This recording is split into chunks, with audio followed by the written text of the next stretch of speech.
यामागील काय उद्देश होता? उद्देश असा आहे, आता मी नव्यानेच महाराष्ट्र स्वाभिमान पक्ष स्थापन केलेला आहे मागील वर्षी. तर आता सध्या विधानसभेचे निवडणुकीचे वारे वाहू लागलेले आहेत.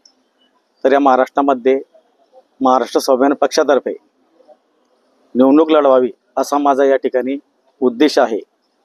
या महाराष्ट्रामध्ये महिलांवर होणारे रोजचे अत्याचार थांबले पाहिजेत. त्यानंतर शेतकऱ्यांना हमीभाव मिळावा, त्यांच्या आत्महत्या थांबल्या पाहिजेत, बेरोजगारी थांबली पाहिजे, जे महागाई होते दररोज ते थांबली पाहिजे. तर या महाराष्ट्रामध्ये एक हाती सत्ता यावो कोणत्याही पक्षाची, तो या माझ्या पक्षाचा उद्देश आहे. किती जागा काय अजेंडा? आता अजेंडा असा आहे की आता 288 उमेदवार आहेत महाराष्ट्रामध्ये विधानसभेचे. तर माझी चाचपणी सुरू आहे.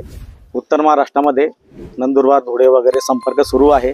त्यानंतर साधारणतः 20 ते 25 उमेदवार या जळगाव जिल्ह्याचे 11 आणि नंदुरबार वगैरे असं मिळून 20-25 उमेदवार शक्यतो आम्ही उमेदवार उभे करणारच आहोत.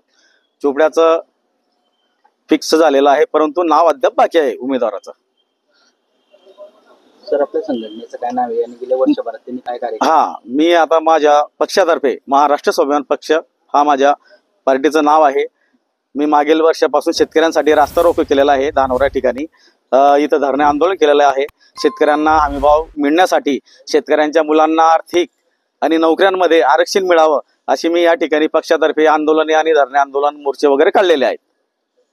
काय नाव आपलं? संतोष सपकाळे, संस्थापक अध्यक्ष. सर, आपल्याकडे एवढे मोठे पक्ष आहेत, बरं, नेमका कसा महाविकास आघाडी आहे, महायुती आहे, बरोबर, आता आपला पक्ष नेमका कसा आहे?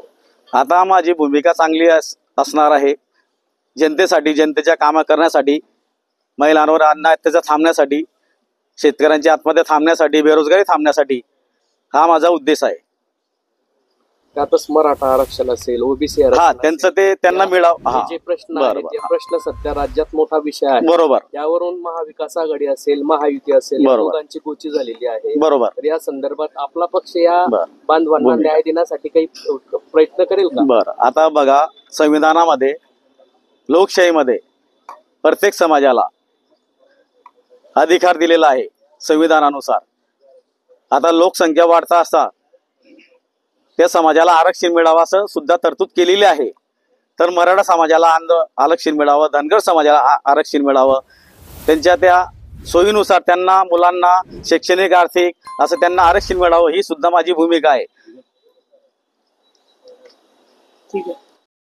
गांधी तीर्थ, निसर्गाच्या सानिध्यात महात्मा गांधींच्या जीवनावरील जगातील पहिले मल्टीमीडिया म्युझियम. आजच भेट द्या. गांधी तीर्थ, जैन हिल्स, जळगाव. अधिक माहितीसाठी www.gandhifoundation.net वर विजिट करा.